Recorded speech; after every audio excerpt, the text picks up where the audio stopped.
Hello everyone, Assalamu alaikum. I am tutor Hila Maqsood, and today we are going to continue with Kaplan Kids section, control accounts, PRS and trial balance.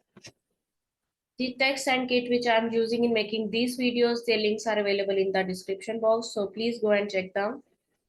So let's start MCQs number 251. Okay. Read the requirement first. What was the cash book balance at 30th April? Okay, हमने cash book का balance निकालना है 30th अप्रैल का. Start करते हैं. At first April the bank statement show a balance of 950. Okay, bank statement का opening balance हमें दिया गया है 950. हमने 30th अप्रैल का कैश बुक का बैलेंस निकालना है. तो देखते हैं. Reconciling item on the BRS were unpresented checks of 100 and bank errand comprising bank charges overcharged to the extent of 20. Okay, during April. Okay, so ये डेटा है. ये डेटा जो है at these are at 1st April. ठीक है, तो ये during अप्रैल जो होगा ये आपके लिए टाइमिंग डिफरेंस में रिकवर हो गया होगा, तो इसे आप जो है कंसीडर नहीं करेंगे. ये जो आपके पास अनप्रेजेंटेड चेक्स और एक बैंक चार्जेस है, क्योंकि ये 1st April का डाटा है. ड्यूरिंग अप्रैल से पहले हम ड्यूरिंग अप्रैल के डाटा को कंसीडर करेंगे, क्योंकि ये unpresented cheques during the period of April ये मतलब के एक्सपेंस आउट हो गए हैं, कैश बुक में आ गए हैं. ठीक.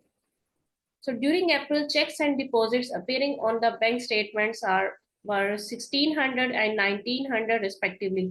Checks and deposits means first ones are unpresented checks and second ones are uncredited checks. Okay, checks हमारे जो होंगे expenses हैं, unpresented. Deposits हमारी income है, these are uncredited checks.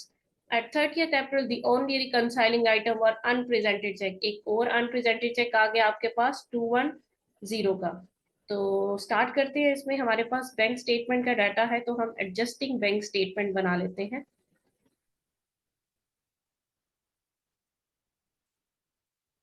Opening balance क्या है आपके पास? 950. नहीं बताया हुआ कि ओवरड्रान है, तो हम एज्यूम करेंगे कि ये पॉजिटिव बैलेंस है. बैंक स्टेटमेंट का पॉजिटिव बैलेंस क्रेडिट होता है. ठीक है, ये आप आ गया आपका बैलेंस, ओपनिंग बैलेंस. इसके बाद हमारे पास है, यहाँ से स्टार्ट करते हैं. ड्यूरिंग अप्रैल से अनप्रेजेंटेड चेक्स हैं कुछ, और कुछ अनक्रेडिटेड चेक्स हैं. अनप्रेजेंटेड चेक्स है हमारे पास 1600 के, अनक्रेडिटेड चेक्स है हमारे पास 1900 के. इसके अलावा हमारे पास एक और अनप्रेजेंटेड चेक है विच इज 2110. अनप्रेजेंटेड चेक्स को आप डेबिट करते हैं क्योंकि ये आपके एक्सपेंसेस हैं, और अनक्रेडिटेड चेक्स को आप क्रेडिट करते हैं, अनप्रेजेंटेड चेक्स को आप डेबिट करते हैं. ठीक है, तो ये बैलेंस निकालेंगे हम इसका. क्रेडिट क्रेडिट ऐड होगा, जो डेबिट है वो माइनस हो जाएगा. तो देखते हैं हम, आंसर आएगा 1040. Okay, credit. ये है हमारी cash book.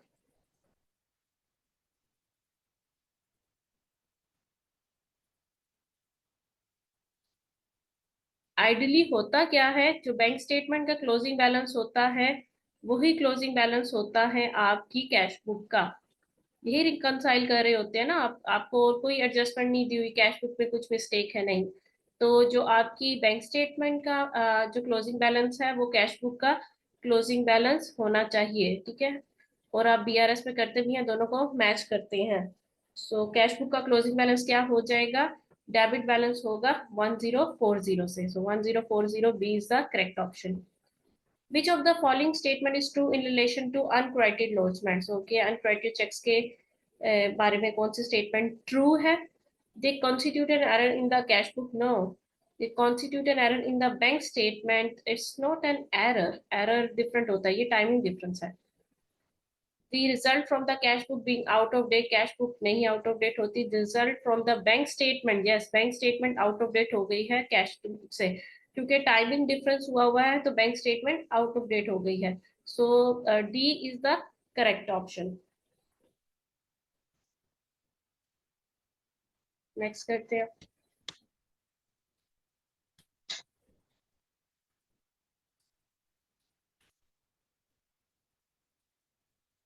How should the bank how should the bank reconciliation statement be prepared for a large retail group? Okay. If this is a large retail group, it should be prepared as often as we can. So हमारे पास है सबसे ज्यादा frequent option है daily. So हम daily को select करेंगे. Which of the following would not affect bank reconciliation? Okay. Dishonor checks, yes, they do affect. Bank discount received, no, they don't affect. Bank charges, yes, they do. And lodgements not presented, yes, they also affect. These are uncredited checks. So B is the correct option.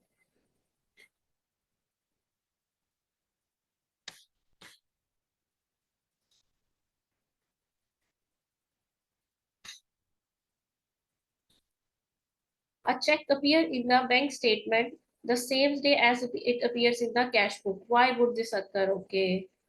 अच्छा, हमें examples दिए, हमने बताना है जो bank statement में और cash book में सेम डे आ रहा हो, वो ट्रांसैक्शन हमने आइडेंटिफाई करनी है.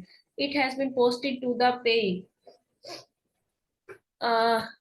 ड्राई के बैंक में जाने में टाइमिंग डिफरेंस लगेगा, कैश डिडक्ट होने में, इस ये तो नहीं होगा.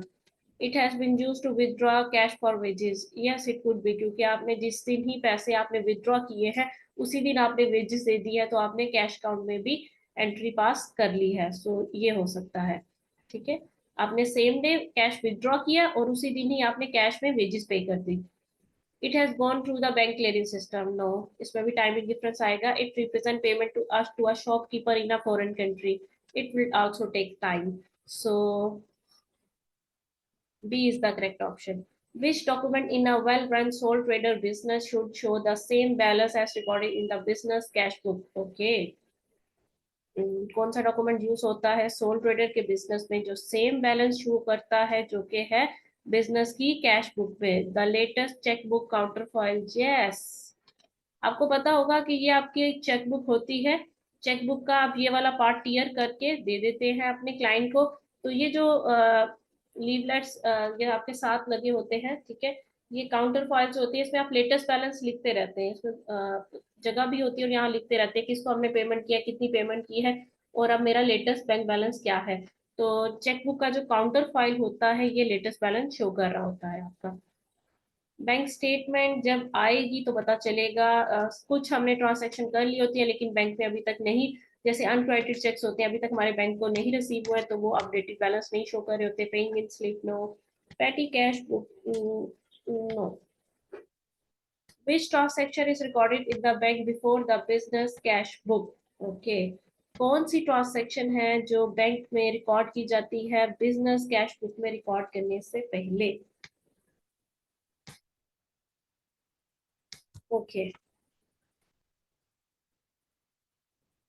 A cash check, payment of a credit card bill, bank charges, cash sales. Okay, जो इसमें से ज्यादा रेलेवेंट लग रहा है that is bank charges. Bank जो है चार्जेस डिडक्ट कर लेता है. बैंक को पता होता है उसने कितनी डिडक्शन किया. हमें ये तब तक नहीं पता चलता हमारी कैश अकाउंट में या कैश बुक में, तब तक ये अपडेट नहीं होता जब तक हमें बैंक स्टेटमेंट नहीं आती. फिर हमें पता चलता है अच्छा ये चार्जेस बैंक ने हम सारे अकाउंट से डिडक्ट किए हैं, तो अब हम इन्हें अपनी एडजस्टिंग कैश बुक में डिडक्ट कर लेते हैं. So C is the correct option.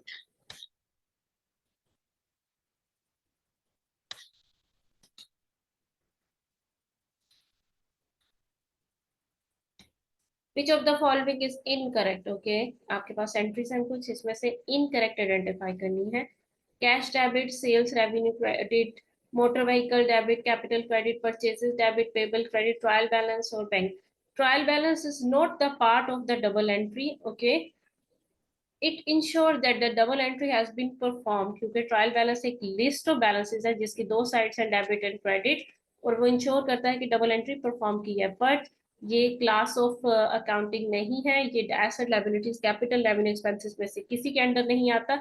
So trial balance is not a part of the double entry. ठीक है, तो आप इसकी एंट्री पास नहीं कर सकते.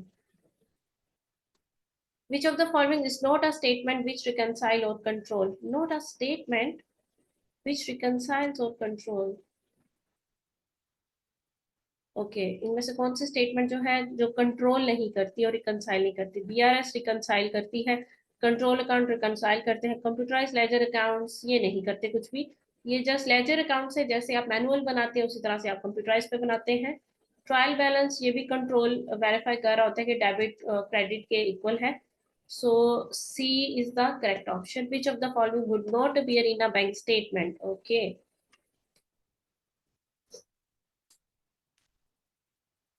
a credit card purchase, a debit card purchase, bank transfer to pay wages, EFT, POS transfer of an internet sale. Okay, A is the correct option. जो भी क्रेडिट कार्ड आपकी परचेजेस होती हैं वो क्रेडिट कार्ड स्टेटमेंट होती है, उसमें appear हो रही होती है, ये बैंक स्टेटमेंट में नहीं आ रही होती। ठीक है, सो डेबिट कार्ड परचेज आ रही होती है बैंक पे, bank automatic clearing system, electronic point of sale जो डिवाइस है उसके थ्रू अगर आप इंटरनेट सेल कर रहे हैं तो ये सब आ रहा होता है, बैंक स्टेटमेंट में शो हो रहा होता है।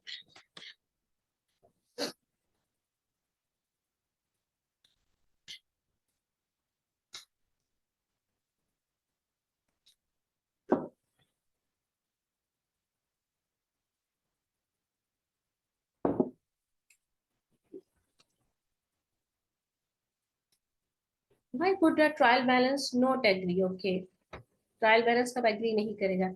when the BRS indicate that there are outstanding item in the clearing system, इसकी वजह से ट्रायल बैलेंस पे इफेक्ट नहीं आएगा। ठीक है, इसकी वजह से डेबिट और क्रेडिट साइड इफेक्ट नहीं होगी बैंक रिकंसिलिएशन की वजह से। ओके, अगर कुछ आइटम आउटस्टैंडिंग है, ट्रायल बैलेंस जो होता है ये इंश्योर कर रहा होता है कि आपने डेबिट और क्रेडिट दोनों पार्ट डबल एंट्री के रिकॉर्ड किए हैं। अगर ऐसा हो कि आपने एक पार्ट रिकॉर्ड किया है या एक पार्ट ओवर स्टेट कर दिया है, दूसरा अंडर स्टेट कर दिया है, ठीक है, उस वक्त जो है ट्रायल बैलेंस एग्री नहीं करेगा।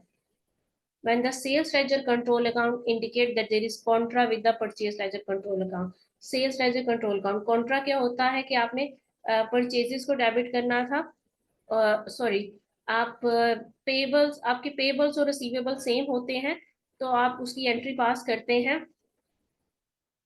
पेबल्स को डेबिट करते हैं और रिसीवेबल्स को क्रेडिट करते हैं विद मिनिमम अमाउंट जो आपने आपस में लेन देन करनी है, कि हमने ये तो कॉमन अमाउंट एक दूसरे को पे करनी है, ये हम कैंसिल कर लेते हैं, बाकी का जो रिमेनिंग बैलेंस बचता है वो हम आपको पे कर लेंगे। सो कॉन्ट्रा की वजह से, इस एंट्री की वजह से भी ट्रायल बैलेंस पे कोई इफेक्ट नहीं आता। ठीक है, when a supplier statement omits an invoice for good received, invoice send करना ही भूल गया, उसकी जो है एंट्री जो है डे बुक में नहीं हुई, वहां से आगे जनरल लेजर में नहीं गई, तो कंप्लीट ओमिशन हो गई है, इसकी वजह से ट्रायल बैलेंस स्टिल एग्री करेगा।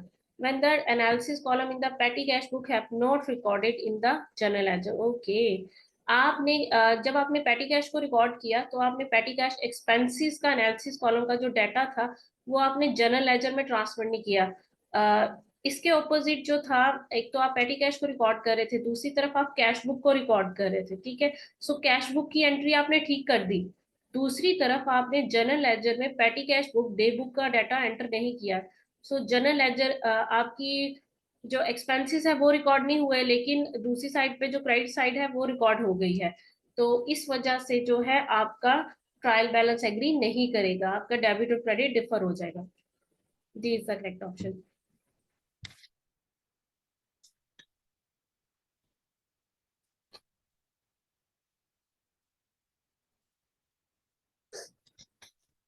The following are the year-end balances in a business ledger. Okay, if the trial balance is, what is the missing figure for receivables? आपने एक ट्रायल बैलेंस बनाना है और बताना है कि रिसीवेबल्स की फिगर क्या आती है। सेल्स क्रेडिट होती है, राइट साइड पे लिख देंगे।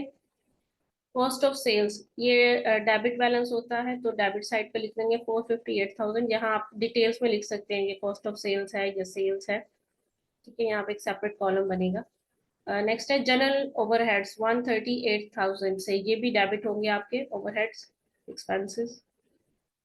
54,000 से पेबल्स क्रेडिट। रिसीवेबल्स आइडेंटिफाई करने हैं, कैश ऑन डिपॉजिट्स 61,000 से है, कैपिटल 86,000 से आपके पास है। ओके, सो अब देखते हैं, टोटल करते हैं इनका।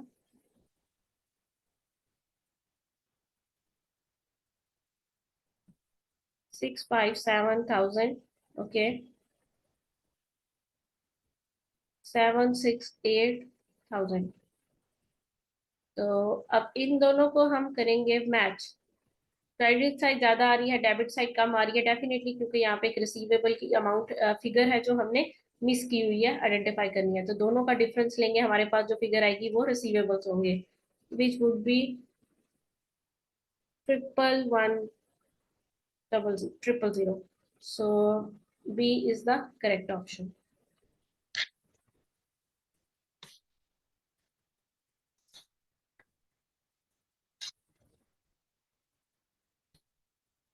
Okay.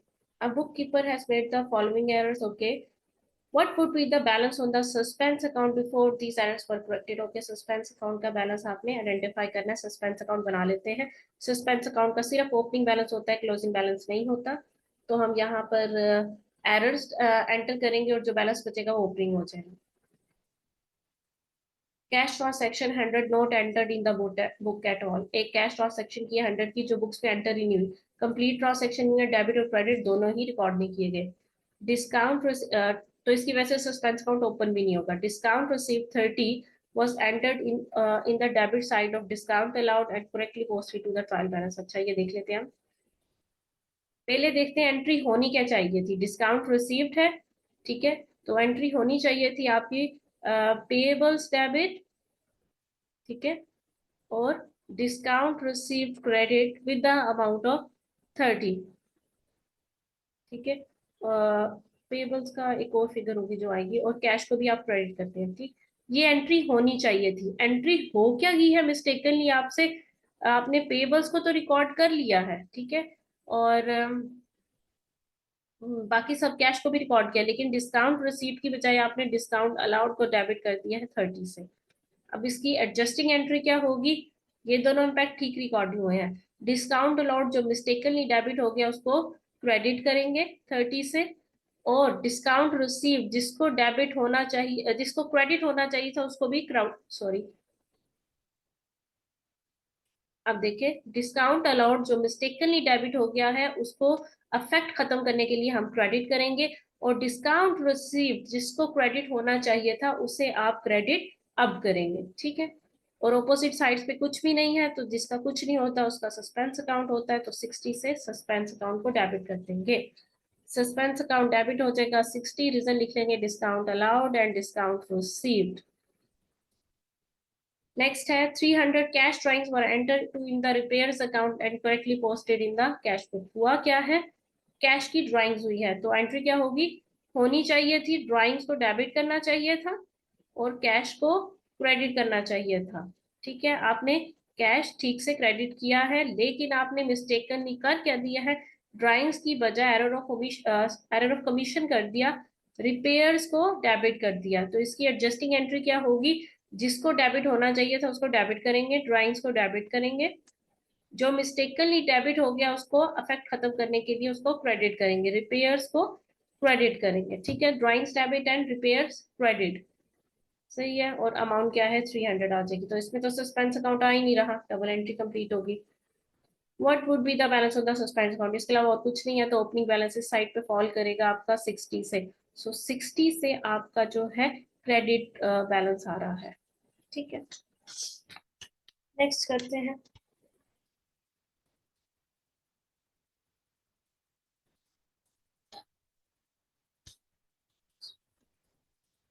Okay, let's see.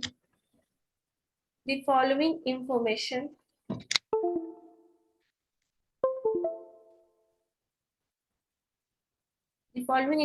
is available about a business: opening payables, closing payables, payments of purchases in the period, okay, of the payments 17850 represent cash purchases। अच्छा, इसमें से ये नेट करेंगे तो फिर हमारे पास क्रेडिट परचेज आएंगे। What is the value of purchases made on credit for the period, okay, payments, let's see.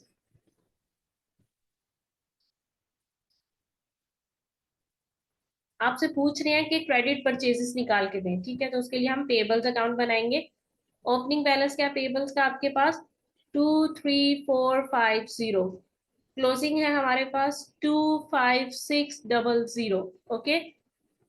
Opening और क्लोजिंग बैलेंस आपने लिख लिया।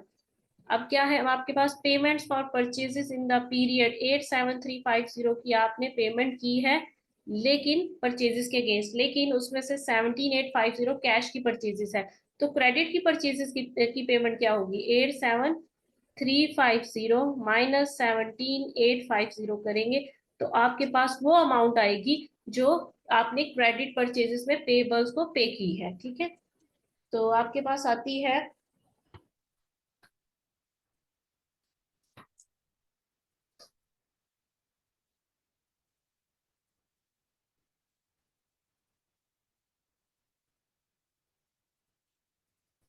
Okay, so it's 69,500, 69500। ठीक है, ओके अब क्या बचा? परचेजेस निकालिए और कोई डाटा नहीं है हमारे पास, तो परचेजेस साइड पर आती है ना पेबल्स अकाउंट में, ये बैलेंसिंग फिगर है, तो हम निकालेंगे purchases.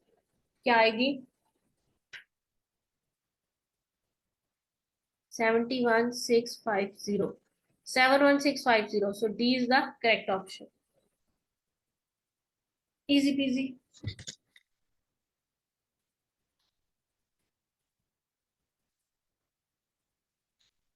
Next question. The following information is available about a business. Okay, ये भी उसी तरह से opening receivable, closing receivable, receipts from customers in the period. Okay, irrecoverable debts, इसमें बैड डेट्स भी बता दिए 2000 के हैं। Of the receive 16,000 were cash sales के थे, जो बाकी बचेंगे वो आपके क्रेडिट सेल्स के जो होंगे वो कैश आपने रिसीव किया होगा। What is the amount of sales on credit? Credit sales निकालनी है, तो देख लेते हैं। रिसीवेबल्स का अकाउंट बनेगा ओपनिंग रिसीवेबल्स, रिसीवेबल्स डेबिट होते हैं। Opening receivable 54,550, carry down balance आ रहा है आपका 52,560। Okay, receipt from customers in the period। Okay, 98,460 आपने कस्टमर से रिसीव किया, जिसमें से 16,838 जो था ये कैश सेल्स थी, जो बाकी बचेंगी वो होंगी आपकी क्रेडिट सेल्स, जो कि है सॉरी, क्रेडिट सेल्स में कैश रिसीव हुआ है आपको 81,622, सो 81,622 ये आ गया आपका cash receive from credit, cash receive from credit sales या कैश रिसीव फ्रॉम रिसीवेबल्स। ठीक है, बैड डेट्स भी हुए हैं। कितने के बैड डेट्स हैं? 2000 के बैड डेट्स हैं। ओके, अब क्या निकाला है आपने? क्रेडिट सेल्स, तो सेल्स जो है आपकी यहाँ पर आएंगी क्रेडिट। नेट कर लेते हैं इसको, 81,632। D is the correct option.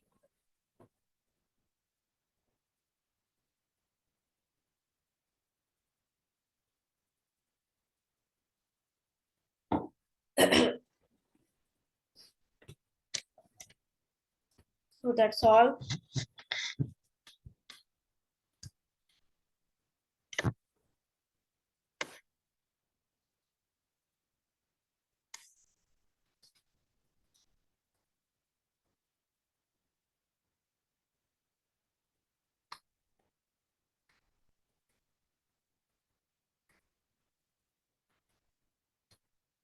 Okay, अच्छा आपकी किट जो है ये कंप्लीट हो चुकी है अल्हम्दुलिल्लाह।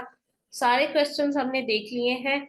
आप इन क्वेश्चंस को अटेम्प्ट करें, ठीक है, खुद से भी एक दफा करें ताकि आप इंश्योर हो सके कि आपकी अच्छे से प्रैक्टिस हो चुकी है।